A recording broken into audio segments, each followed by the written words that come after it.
Making of modern India എന്ന പേപ്പറിലെ first chapter colonialism and its practice. ഇതിലാദ്യമായി പഠിക്കാൻ പോകുന്നത് എന്താണ് കൊളോണിയലിസം എന്നാണ്.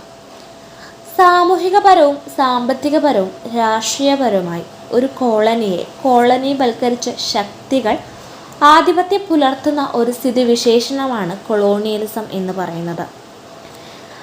സാമ്പത്തിക നിയന്ത്രണം ഏറ്റെടുക്കുക എന്നതാണ് ഇതിൻ്റെ പ്രധാനപ്പെട്ട ലക്ഷ്യം. കോളനികളിൽ മുതലാളിത്ത രാജ്യങ്ങൾ അവരുടെ മതം, രാഷ്ട്രീയം, സാമ്പത്തിക ക്രമം, സാംസ്കാരികം എന്നിവയെല്ലാം അടിച്ചേൽപ്പിക്കുന്നു.